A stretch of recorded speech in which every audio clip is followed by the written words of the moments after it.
Primeiro, antes de começar a falar sobre o tema que o Gilmar já trouxe aqui, eu gostaria de fazer uma observação. E a Lucimar não está aqui, mas vou falar só para o Gilmar. A gente está no micro-encontro dos amigos de Chico Xavier. Mas eu vou fazer uma reclamação aqui. Eu não concordo com esse micro. Eu acho que a gente deveria tirar aquele M dali e considerar isso aqui apenas como um encontro.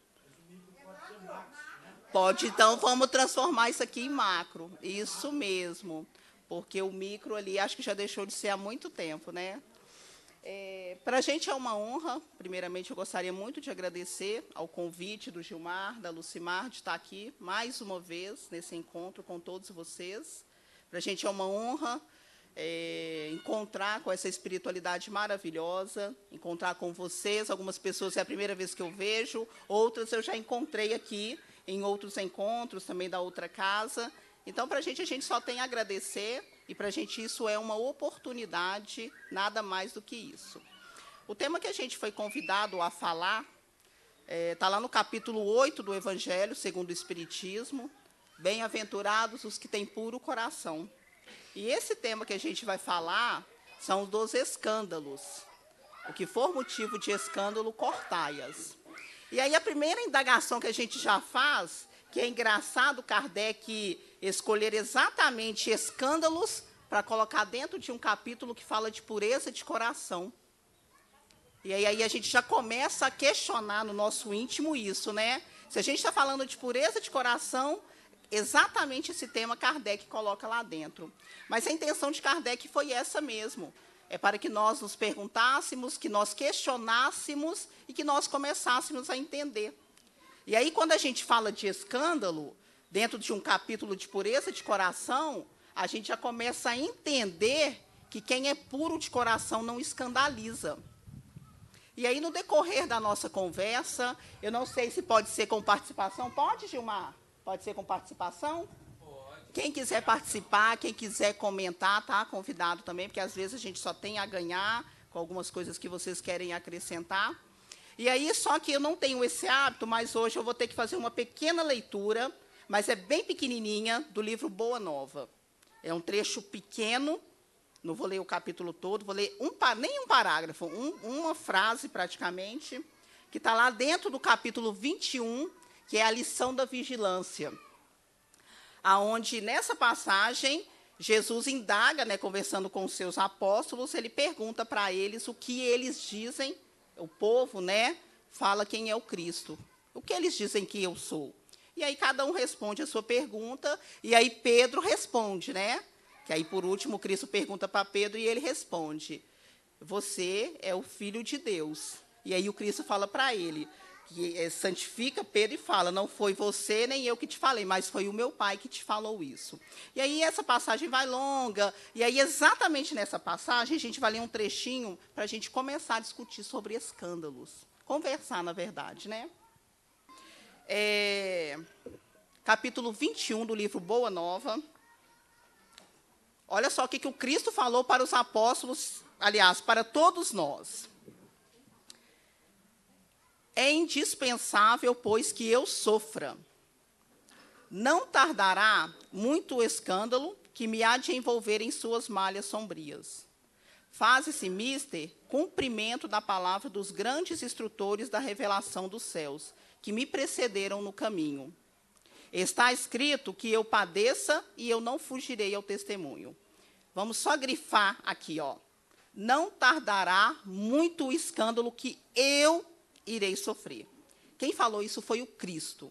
E ele falou para os apóstolos e falou para nós. E aí a gente já traz um questionamento. Jesus Cristo, o maior espírito que já pisou na face da terra, o maior espírito que todos nós já ouvimos falar, falou que ele iria sofrer um escândalo. E aí a gente se escandaliza, a gente assusta quando fala-se de escândalo. E o próprio Cristo precisou passar por um escândalo. E não um escândalo, o Cristo passou pelo maior escândalo que já aconteceu em todos os tempos. Judas escandalizou, Judas traiu Cristo, foi um escândalo. Pedro negou Cristo 3 vezes, foi um escândalo.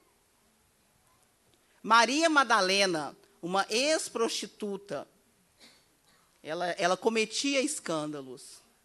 Paulo de Tarso, um perseguidor dos cristãos, ele cometia escândalos. Então, a gente vê que todos esses escândalos que a gente citou, eles foram direcionados para um único escândalo, o maior escândalo que já aconteceu em todas as eras.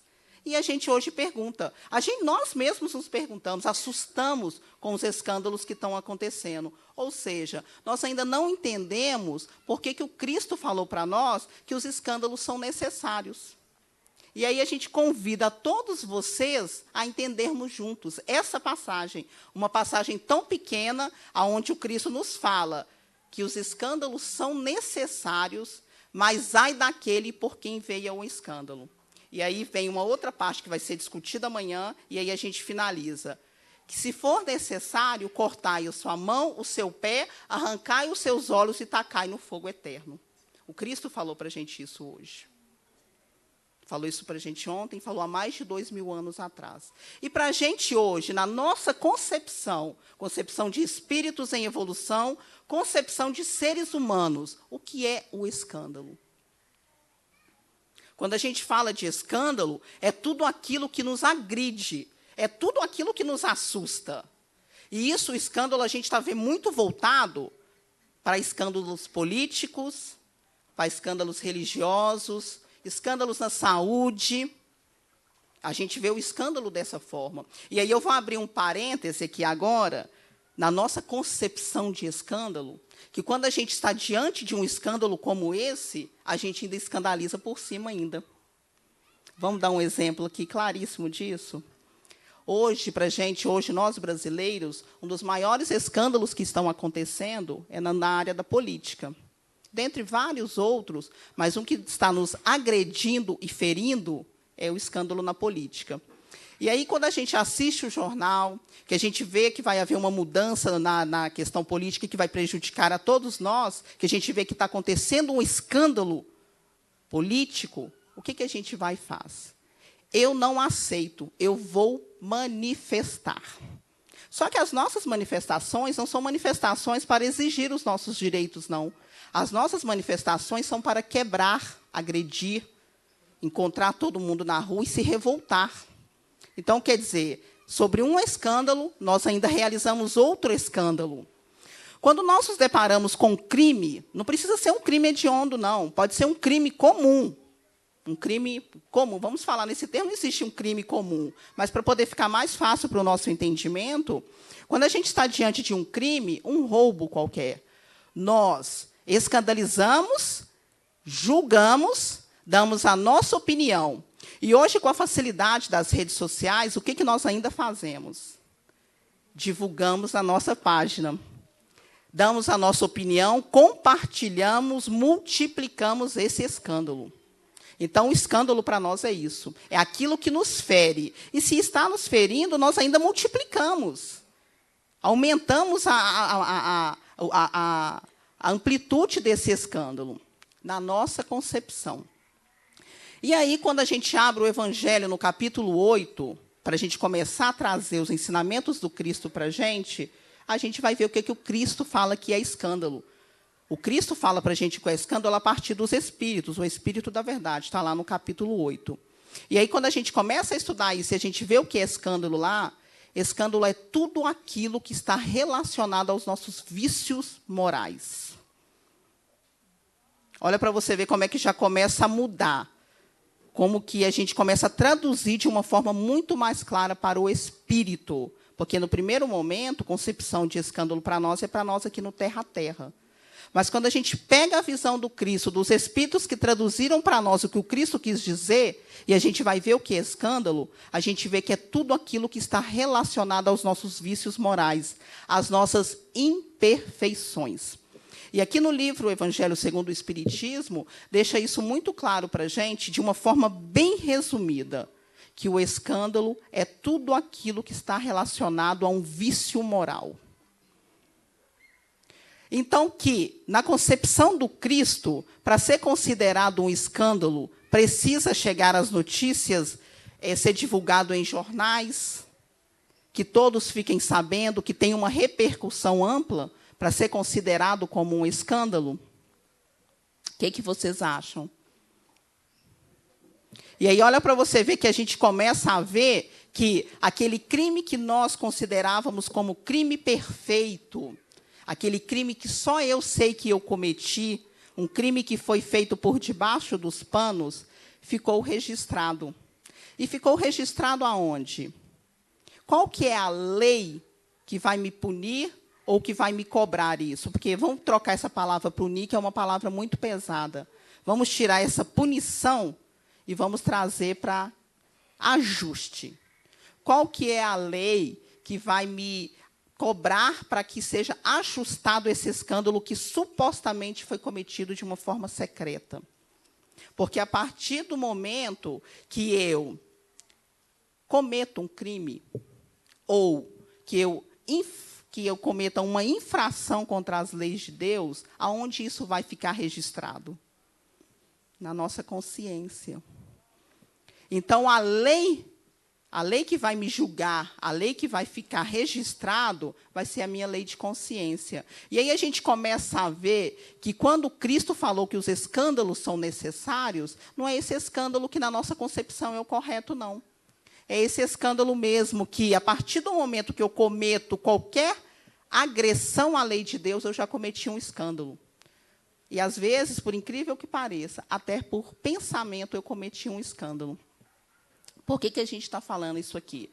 Porque grande parte das pessoas que estão aqui já conhecem um pouco da doutrina espírita, já vem estudando, já assistiu outras palestras, e a gente sabe que tudo aquilo que eu vou cometendo, mesmo que seja por pensamento e pequenos atos, que eu estou indo contra essa lei de Deus, eu começo a registrar isso na minha consciência e no meu perispírito. Então, não precisa que todos fiquem sabendo que isso tenha repercussão popular. O escândalo, ele é assim mesmo, na concepção do Cristo. Então, a partir do momento que eu cometo uma ação, ela começa a ser registrada. Eu vou registrando isso, como João Batista falou, no nosso livro da vida. Isso vai ficando registrado, isso vai ficando na minha consciência.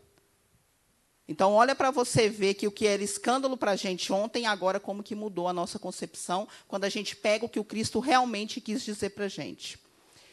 E aí a gente falou muito de conceitos, né? O que é escândalo para a gente, o que é conceito para a questão espiritual.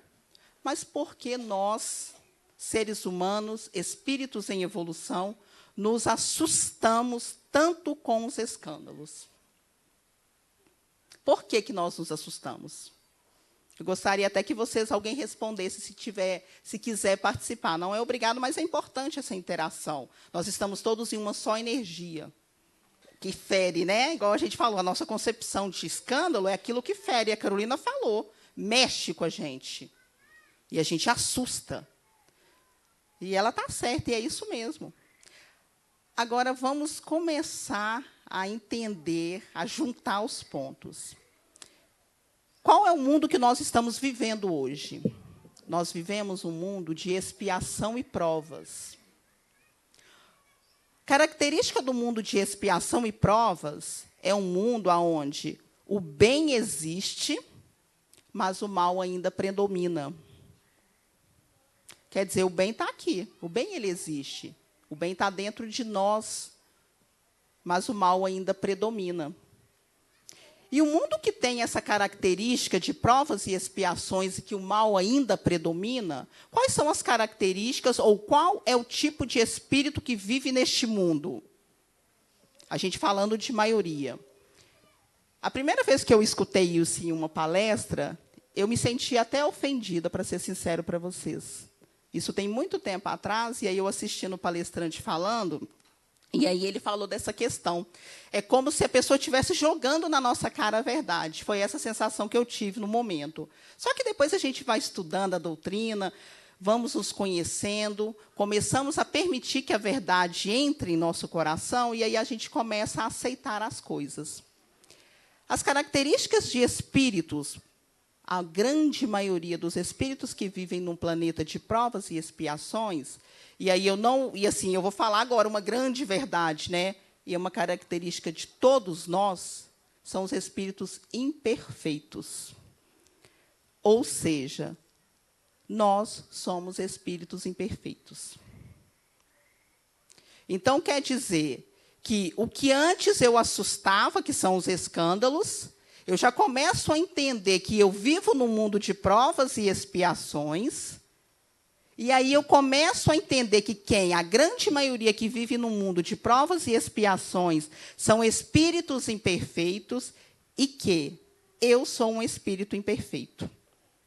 E quais são as características de um espírito imperfeito? O Pablo até começou a falar aqui agora de tarde, e a gente vai repetir novamente. Isso está lá na questão 101 do Livro dos Espíritos, que traz para a gente os caracteres de um espírito imperfeito. Alguém quer falar como se sente hoje, como acha que é? Porque cada um que levantar o seu dedo aqui agora, e isso, gente, não estou ofendendo ninguém, não, tá? Porque eu também estou dentro. A gente precisa ser verdadeiro. Precisamos vivenciar o Cristo na gente para a gente poder começar a permitir que isso mude. E quando a gente fala de espírito imperfeito, e quando a gente fala quem eu sou, como eu sou, e Santo Agostinho, como o Pablo falou aqui também, na questão 919, ele fala para nós nos conhecermos e assumirmos quem nós somos, porque ninguém vai mudar quando ele não sabe que precisa mudar. Eu vou falar que eu vou deixar de ser invejosa se eu não reconhecer que eu sou invejosa? Então, a primeira coisa que nós precisamos fazer é aceitar a nossa condição. Porque, na maioria das vezes, a gente não quer aceitar. Então, quando se fala de escândalo, eu assusto. Eu acho que eu não sou merecedora dos escândalos que estão acontecendo hoje. Quando a dor bate na minha porta, eu acho que eu estou sendo injustiçada. Então, a partir do momento que eu assumo quem eu sou, primeiro eu vou me conhecer, né? Eu me conheço. E depois eu assumo, eu começo a trabalhar. E aí, o que me incomodava, o que me assustava com o escândalo, eu já começo a ver de uma forma diferente. Porque eu sou um espírito imperfeito que está no mundo de expiações e provas. As características de espírito imperfeitos, quais são? Espíritos que ainda são egoístas, orgulhosos, preguiçoso, que o mal ainda predomina. Olha só como que essa última questão que traz lá no Livro dos Espíritos, na questão 101, ela é maravilhosa. Nós temos a intuição de Deus, mas nós ainda não entendemos. Alguém aqui já entendeu a Deus? Mas alguém aqui sente, tem as suas intuições de Deus? Essas são as nossas características. Então, a partir do momento que nós, espíritos imperfeitos, e às vezes a gente se sente um pouco ofendido, igual eu falei para vocês, mas isso é normal, porque a verdade, às vezes, ela dói, ela machuca um pouco, mas ela precisa vir para nós. Ela precisa vir para que eu comece a trabalhar. Igual nós falamos há uns minutos atrás. Eu não vou mudar algo que para mim está bom. Eu sou uma pessoa muito boa. Eu vou mudar o quê? Quando o escândalo bater na minha porta, eu vou achar que eu estou sendo injustiçada. Então, eu não vou ver justiça na lei de Deus. Então, eu estou indo contra o que Deus falou e contra o próprio Cristo falou. Mas, a partir do momento que eu me reconheço como um espírito em evolução, um espírito imperfeito, as coisas ficam mais fáceis. Então, nós estamos aqui hoje, não é apenas por coincidência, não. Nós estamos aqui hoje porque grande parte de nós pensa da mesma forma. Nós estamos praticamente quase todos na mesma sintonia, lutando pelo mesmo ideal. E o próprio tema desse ano, eu não vou falar MEX, tá? Eu vou falar X. O próprio tema do X, do 15º deste ano, traz as bem-aventuranças, a vivência do ser. Olha para você ver a força dessa expressão, a vivência do ser. E quando a gente começa a se conhecer, quando a gente assume a nossa verdadeira condição, eu paro de me escandalizar. E aí a gente começa a entender o que Kardec falou para a gente, porque que Kardec colocou exatamente no capítulo 8. Porque quem é puro de coração não escandaliza. Quem vivencia os ensinamentos do Cristo não escandaliza, porque assume e aceita a sua verdadeira condição. Alguém quer falar alguma coisa? Porque eu montei mais ou menos essa apresentação, eu dividi ela em algumas etapas. Então, a gente falou do escândalo, falamos do mundo que nós vivemos, falamos da nossa condição, e aí a gente vai passar um pouquinho para frente. Mas, se alguém quiser falar alguma coisa, aí a gente abre aqui, né? Aí pega o microfone para poder falar um pouquinho, para a gente poder dar sequência. Ninguém quer falar? Então, eu vou seguir, tá, gente? E aí, a gente falou dessa questão toda, e Emmanuel nos fala uma questão muito importante lá no livro Caminho, Verdade e Vida, que o bem e o mal, eles são semeados lado a lado junto de nós. Eles são semeados lado a lado junto de nós. Mas, de acordo com o despertamento das leis divinas em cada um de nós, é que nós iremos saber separar isso. E aí, espíritos imperfeitos como nós erram quando estão aprendendo. Errar é para quem está aprendendo. A partir do momento que eu já vivi aquela experiência e eu escolhi aquela alternativa que vai contra a lei de Deus, eu já permiti que o mal fosse praticado dentro de mim. Por isso que Emmanuel nos falou que o bem e o mal estão lado a lado. Quando a gente é criança, a gente assiste muito aos desenhos, né, que tem a figura de um capetinha e de um anjinho sobre o nosso ombro, falando na nossa consciência.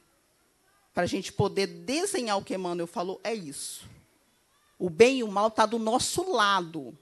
Só que, enquanto eu sou espírito, que estou aprendendo, eu erro. Mas, a partir do momento que eu já aprendi aquela experiência, eu já vivenciei, e eu sei que aquilo vai me causar dor, e eu insisto naquela mesma ação, eu já optei pelo mal. Porque às vezes a gente fica com dúvida, né? Como que nasce essa questão da maldade dentro da gente?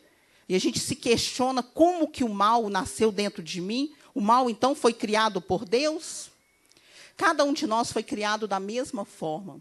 Nós passamos pelos mesmos reinos. E quando a gente chega no reino primitivo, que é aquele reino que nós assumimos uma figura de homem, ainda não um homem civilizado, mas assumimos a figura de homem, nós temos os atos primitivos. A gente, às vezes, mata para comer, a gente mata para defender, mas aquilo ali, eu sei que depois aquilo ali vai ter uma consequência. Porque mesmo que eu esteja ainda em uma condição de aprendizado inferior, a lei de Deus é única. Mas ela não vai ser acionada para mim da mesma forma que foi acionada para um homem civilizado.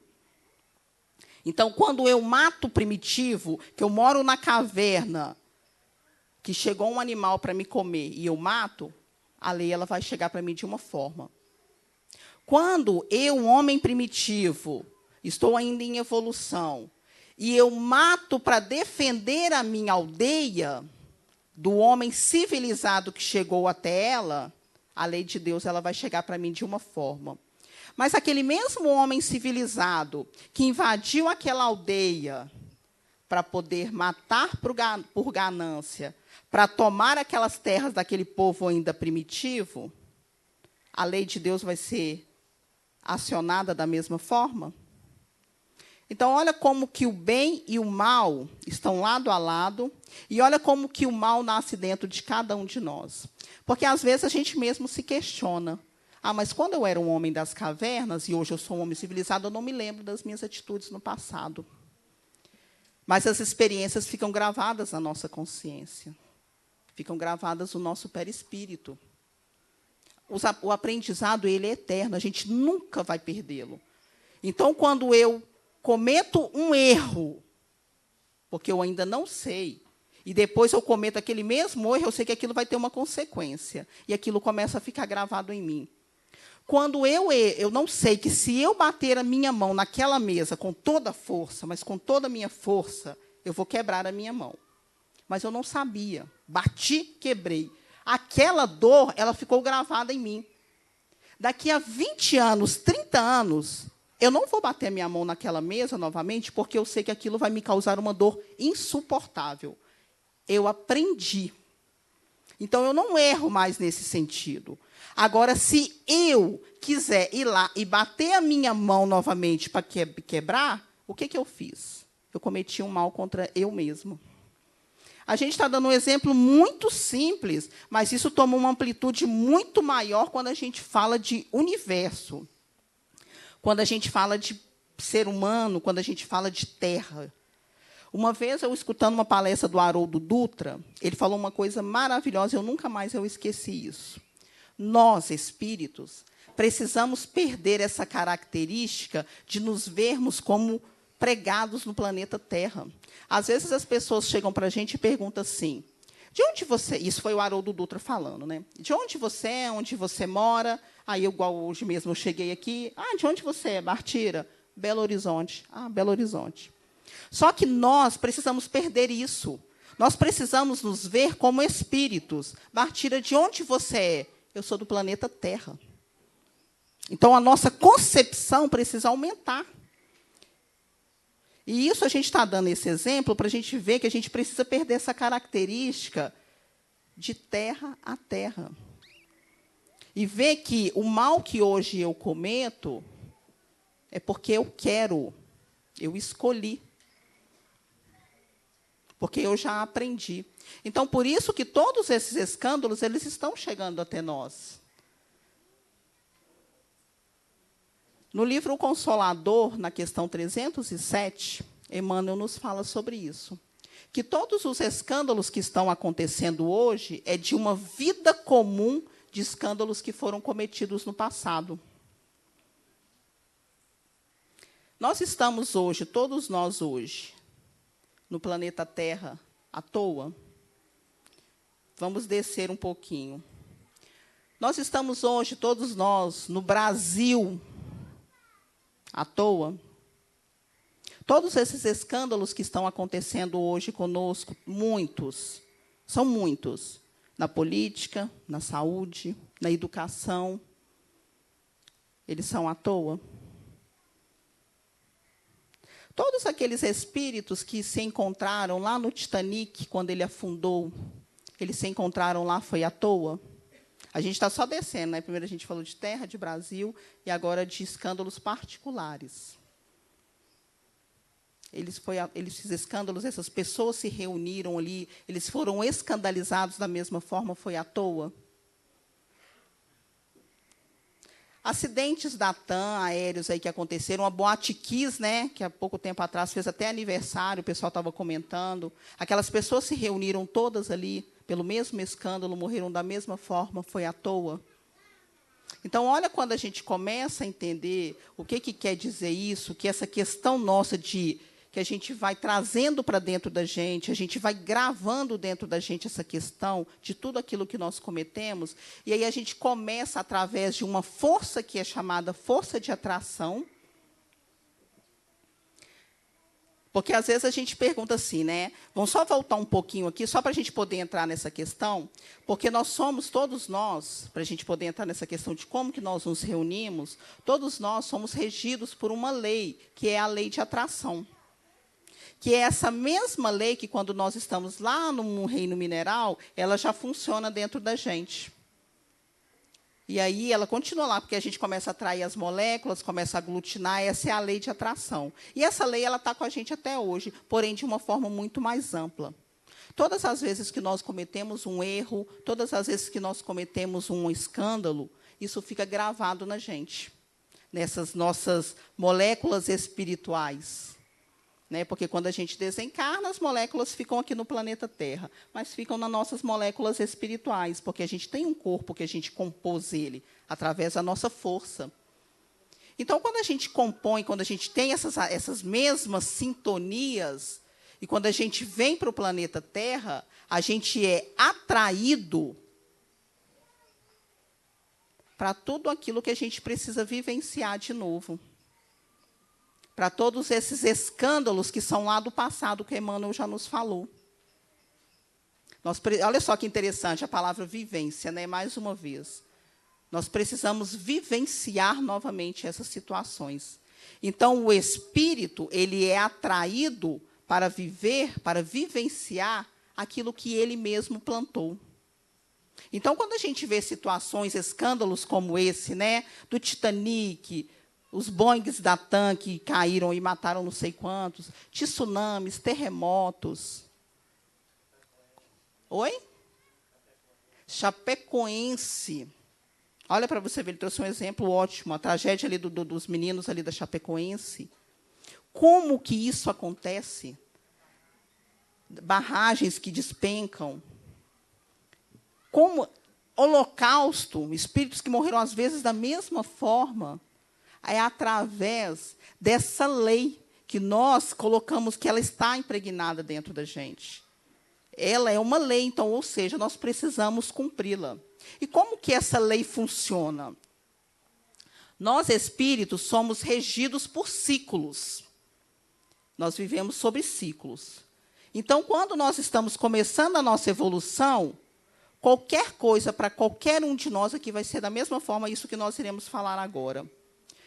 Antes de qualquer coisa, antes de qualquer ação, de tudo, nós primeiro sentimos as coisas.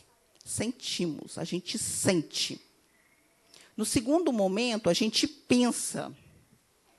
No terceiro momento, a gente age. E no quarto momento, a gente ganha experiência. E isso é um ciclo. Eu sinto, penso, ajo e ganho a experiência. Da experiência, começa tudo de novo. Sinto, penso, e aí a gente começa a sentir o bem, começa a sentir o mal, a gente pensa, age e ganha experiência. Esse é o nosso ciclo de aprendizado e evolução. Nós somos regidos por esse ciclo. Antes de qualquer um de vocês pensar qualquer coisa, vocês sentiram. Antes de pensar em fazer o mal, eu sinto raiva. Antes de pensar em fazer o bem, eu sinto uma energia maravilhosa dentro de mim. Eu sinto a lei de Deus dentro de mim. E é assim que a gente vai ganhando experiência, e é assim que a gente vai aglutinando as moléculas, e é assim que a gente vai se atraindo para os nossos afins. E quando eu começo a aprender tudo isso, quando eu começo a entender isso, eu começo a vivenciar isso, eu começo a entender que tudo o que acontece comigo, e qualquer coisa que eu faço, eu estou regido por uma única lei, que é a lei de Deus. Que quando eu cometo um mal, quando eu cometo um escândalo, quando eu cometo um erro, eu não estou ferindo a ninguém, a não ser a própria lei de Deus. Então, eu não devo nada para ninguém. O meu ajuste é com a lei de Deus. E aí, quando a gente fala disso, fica parecendo que nós vamos acabar vivendo num ciclo vicioso. Porque eu penso assim, vamos voltar lá, então, quando, que a gente fala do escândalo, se eu cometi um escândalo, então eu vou ser levado para aquela mesma situação na qual eu cometi, e como o próprio Jesus falou para Pedro, quando Pedro, que Jesus ia ser preso, e Pedro foi lá e tirou a espada e arrancou a orelha do soldado, e Jesus falou, Pedro, guarde essa espada. Porque quem perecer pela espada perecerá. Cristo falou isso. E aí, como nós falamos agora, nós somos regidos por ciclos, temos a impressão que nós vamos ser regidos por um ciclo vicioso, então.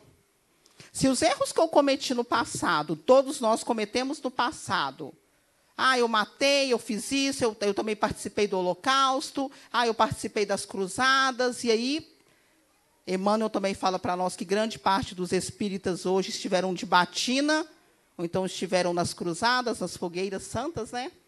Então, quer dizer que todo mundo aqui então, vai ter que morrer queimado, vai ter que perecer pela espada? Só que quando eu começo a entender a lei de Deus, igual nós falamos aqui agora, quando eu cometo qualquer deslize, qualquer escândalo, o meu compromisso é com a lei de Deus, então, para ajustar também, eu vou ajustar com a lei de Deus. Eu não preciso ajustar com ninguém. Se eu te matei com um tiro, se eu te matei com uma facada, com esse escândalo, eu não preciso morrer da mesma forma. Porque se o meu ajuste se eu devo é a lei de Deus, o meu ajuste também é com a lei de Deus e não é com ninguém. E se a lei de Deus é amor, qual que é a forma de nós nos ajustarmos com essa lei? Através do amor. A partir do momento que eu me torno homem civilizado, que eu me torno ser pensante, que eu conquisto o meu livre-arbítrio, eu tenho poder de escolha. Eu tenho poder de escolha. Então, para que eu possa sair desse ciclo vicioso, tudo depende de mim. Porque se eu também não optar, realmente eu vou ficar num ciclo vicioso. Se eu escolho somente... Na verdade, a gente já não erra mais, né? Nós aqui já não erramos. Nós aqui já cometemos... Nós já ímos contra a lei de Deus, né? A gente já não comete erros mais. Mas se eu escolho cometer essa maldade, a minha dívida é com a lei de Deus, então eu vou me ajustar com ela.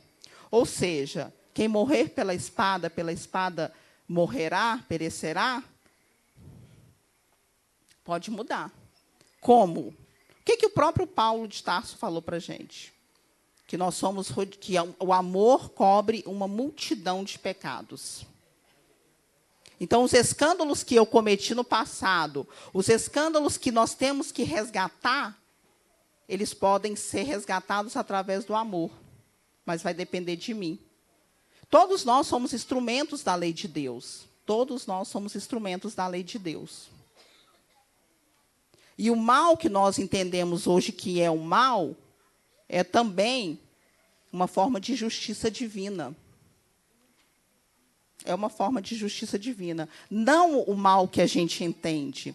Não o mal que eu vou ali e prejudico outra pessoa. Mas o mal que Deus encontra para fazer com que nós resgatemos os nossos débitos com a lei de Deus, sem precisar usar um outro ser como instrumento. Porque para Deus usar outro ser como instrumento, ele tem que permitir. Quando estamos preparando o nosso planejamento reencarnatório, nenhum de nós prepara o seu planejamento reencarnatório com o objetivo de escandalizar para que o outro cumpra o escândalo que fez há um tempo atrás. Deus criou todos nós para o bem. Nós somos criados para o bem. Ou seja, não tem ninguém aqui hoje que está sentado aqui, encarnado ou desencarnado, que vai se preparar para encarnar, que vem com o objetivo de fazer o mal. Todos nós reencarnamos com o objetivo de fazer o bem. É assim que a gente vai sair desse ciclo vicioso. Porque o poder de escolha é meu. Se eu sou regido por uma lei que vai fazer com que eu seja levado a uma situação que eu preciso resgatar. Bartira matou fulano, então ela vai precisar resgatar dessa forma. E para que eu precise resgatar dessa forma, alguém tem que querer fazer isso comigo. Esse alguém tem poder de escolha. Então, Bartira está aqui passando, mas como ela tem que resgatar, ela vai passar por ali agora para ela poder tomar um tiro. Porque ela matou vários de um tiro no passado, então ela vai precisar passar ali. Porque naquele momento ali, a espiritualidade já previu que tem uma pessoa armada que está disposta a assaltar e a matar. Só que aquela pessoa que está com aquela arma também tem poder de escolha. Só que eu preciso resgatar perante a lei de Deus e não com aquela pessoa. Então, se aquela pessoa não fizer com que eu resgate a lei de Deus, o mal que para nós é o mal, Deus vai fazer com que ele chegue para mim, de uma forma da sua justiça divina. Então, essas pessoas que a gente, às vezes, vê que morreu afogada no Titanic, que morreu queimada, que morreu assim, várias, diversas, não são pessoas que precisava que alguém chegasse para poder fazer. São pessoas que Deus encontrou que supostamente é um mal para nós, para que eles se resgatassem com a lei de Deus. Somos instrumentos de Deus o tempo todo, mas quem escolhe sou eu. Então, para que eu seja motivo de escândalo, porque o Cristo falou, o escândalo é necessário, mas ai daquele por quem vier o escândalo. O Cristo, quando ele falou isso para a gente, ele não falou em tom ameaçador, não. Ai de você. Eu não quero nem estar na sua pele se você cometer isso. O Cristo nos ameaçaria dessa forma? Quando Cristo trouxe essa frase para a gente, ai daquele foi um sentimento de misericórdia para conosco. Porque ai daquele que ele vai precisar resgatar com a lei de Deus. Ontem eu era primitivo, a lei de Deus chegava para mim de uma forma. Hoje eu já sei que o que eu fizer eu vou precisar resgatar. Não com ninguém, com a lei de Deus. Segismundo, no livro Os Missionários, vivia em um triângulo amoroso, né? Sua esposa, o amante, uma reencarnação passada. Segismundo deu um tiro, né, no peito do seu inimigo, suposto inimigo. Matou. Deu um tiro, matou lá. Automaticamente, na hora que o Segismundo deu aquele tiro no seu inimigo, ficou registrado no seu perispírito e na sua consciência aquela ação que era um escândalo.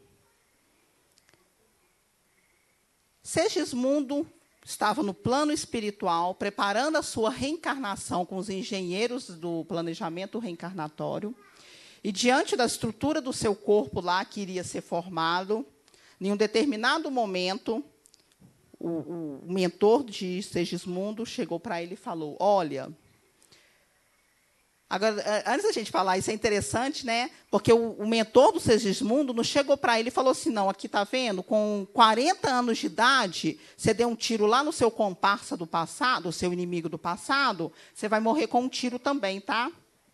Não. O mentor de Segismundo chegou para ele e falou assim, Segismundo, essa aqui é a sua estrutura, olha que maravilha, aquela coisa maravilhosa que André Luiz destaca para a gente, que é uma coisa assim, realmente de outro mundo, a estrutura, né, a perfeição, a tecnologia daquele esboço lá do corpo de Segismundo. E aí ele vira para Segismundo e fala assim, aos 40 anos de idade, você irá começar a sofrer de um problema no coração. Você irá ter um problema muito sério no seu coração. E hoje, quando a gente vê um cego, um paralítico de nascença, uma pessoa que tem um problema de coração muito sério, pessoas que acabam de sair da barriga de suas mães com deficiências assim anormais para a gente, e a gente olha para aquelas pessoas e fala, meu Deus, o que ela fez para merecer isso? A gente pegando o exemplo do Segismundo que nós falamos aqui agorinha mesmo, a gente consegue entender. Um espírito que matou um suposto inimigo no passado com um tiro no coração, aos 40 anos de idade da sua próxima vida, ele vai ter um problema seríssimo no coração que vai fazer com que ele desencarne. Precisou dele tomar um tiro para que a lei chegasse até ele? O que supostamente para a gente é um mal, é justiça divina. Então, o espírito que era considerado inimigo do Segismundo por um ódio mortal que ele ainda tinha por ele, né, porque no planejamento encarnatório ele não queria nem aceitar ele como filho, e a mãe e a amante, que era amante, virou mãe também naquela coisa, ele poderia não ter aceitado. Ou aceitasse ele com o ódio mortal que ele tinha do filho, poderia ter fraquejado e matado o filho com uma facada no peito, ou às vezes até um tiro. Mas isso não precisou acontecer. Porque Deus encontra formas com que a sua justiça chegue até nós. Então, pessoas que hoje, cegas, deficientes, com doenças incuráveis, e quando Cristo falou para a gente, é preferível que você arranque a sua mão, os seus olhos, o seu pé e seja lançado no fogo eterno. Quando a gente olha para essas pessoas e vê essas pessoas com essas supostas deficiências, foram as pessoas que optaram por retirar, arrancar essa deficiência para que não fosse motivo de escândalo novamente. Então, olha como que a lei de Deus é justa e boa para cada um de nós. Então, quando a enfermidade, quando a dificuldade, quando o escândalo bater na nossa porta, e a gente pensar no que o Cristo quis falar para cada um de nós, basta a gente, antes de qualquer coisa, ver isso como justiça divina, como bondade de Deus. Nós, espíritos que ainda precisamos nos escandalizar, sofrer escândalos, não precisamos ser instrumento da maldade para ninguém. A justiça de Deus ela vai chegar. E aí, quando a gente ainda completando, para finalizar aqui essa parte que o Cristo fala, será lançado no fogo eterno. E a gente fala, nossa, mas o fogo eterno? Para essas pessoas que estão passando por essa dificuldade, para essas pessoas que ainda não vivenciaram Cristo, isso realmente é considerado fogo eterno. Porque hoje, para uma mãe ter um filho que já nasceu com uma enfermidade que às vezes é considerada incurável, às vezes já nasce em estado vegetativo, nasce cego, e ela olha para o filho, aquilo ali para ela é o fogo eterno. Aquilo ali não vai ter fim, aquele sofrimento. Mas, a partir do momento que nós vivenciamos o Cristo em cada um de nós, esses escândalos, essas dificuldades, a gente começa a vê-las de uma outra forma. A gente começa a vê-las como oportunidade em nossas vidas. Então, vivenciar o Cristo é entender tudo isso que ele quis dizer para cada um de nós. É fazer com que a lei de Deus ela se cumpra através de nós, mas que nós não sejamos instrumento do mal. Que nós usemos o nosso livre-arbítrio, a nossa responsabilidade ao nosso favor. Isso é nos amar. Quando Cristo falou para a gente amar ao outro como a si mesmo. E aí o Cristo, acho que na mesma hora o Cristo já deve ter pensado, nossa, mas eles não têm condição de amar, não. Então, ame ao outro como eu vos amei. É isso que o Cristo quer de cada um de nós. Que nós tenhamos compaixão e misericórdia diante desses escândalos, das pessoas que estão escandalizadas e daquelas que estão momentaneamente cometendo escândalos. Por isso que quando a gente está em casas espíritas, às 9 horas da noite, faz-se uma prece vibracional. A espiritualidade sempre sugere para cada um de nós que nós oremos pelos nossos inimigos, que nós oremos pelos líderes religiosos, pelos líderes políticos, pelas pessoas que momentaneamente têm o poder em suas mãos, por aquelas pessoas que ainda cometem crimes hediondos, por aquelas pessoas que ainda vão contra a lei de Deus. Porque quando a gente faz prece por essas pessoas, quando a gente corta a nossa sintonia desse padrão, a gente já está cumprindo o que o Cristo falou para cada um de nós. A gente já não faz mais parte do escândalo. Na questão 132 do Livro dos Espíritos, Kardec pergunta para os espíritos assim: qual o principal objetivo da reencarnação? E aí os espíritos respondem para Kardec: evoluir. Só que num segundo momento, né, vem a resposta grande, eu estou resumindo, tá? Evoluir, tadananana, e no segundo momento. E fazer com que cada um dos espíritos assuma o seu papel diante da criação. Qual que é o nosso papel diante da criação? Sermos espíritos. Hoje nós estamos na categoria de espíritos imperfeitos. Mas a partir do momento que nós entendermos e assumirmos e vivenciarmos os ensinamentos do Cristo em nossa vida, nós iremos saber qual que é o nosso papel perante a criação. E aí a gente pega o exemplo de quem? Que foi o maior exemplo que já pisou aqui na Terra. A gente pega o exemplo do próprio Cristo. Qual foi o papel do Cristo perante a criação? O Cristo é tutor deste planeta. O Cristo está numa categoria já de espíritos puros, né? Que são espíritos assim que a gente não consegue nem imaginar como que o Cristo é, a sua força, a sua energia, a sua bondade, o seu amor. E a gente pegando o exemplo do Cristo, e a gente entendendo a questão 132 do Livro dos Espíritos, nós iremos entender que o nosso papel diante da criação é o mesmo papel do Cristo um dia. Vai demorar, não sei quanto tempo, mas é o nosso papel também diante da criação.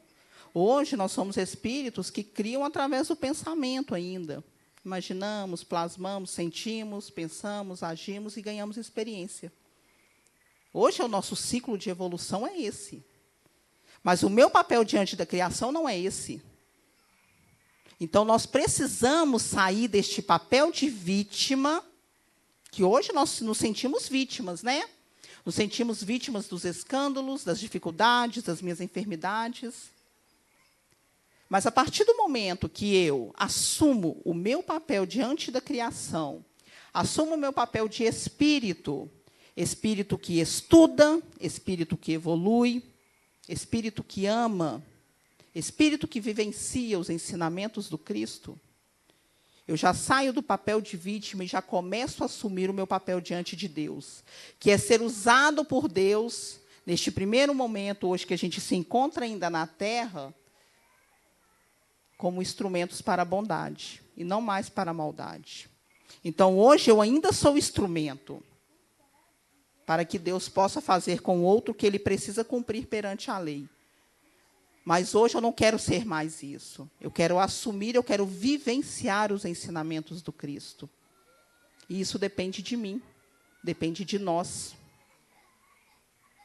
Já despertamos a nossa consciência. Só precisamos deixar que as nossas más tendências não tomem conta mais da gente. E aí, eu tinha mais coisa para falar, mas eu não vou poder estender mais, por causa do horário que a gente precisa cumprir, não pode ir um pouquinho mais além do que isso. Mas o que a gente tem para falar para vocês hoje é isso. Né? Vamos nos tornar, assumir o nosso papel de espírito diante da criação. Né? Agradeço muito a todos vocês, que Jesus abençoe. Para mim é uma honra imensa estar aqui nesse encontro mais uma vez. Obrigada, Gilmar, Lucimar e a todos vocês, viu? Obrigada, gente. Obrigada.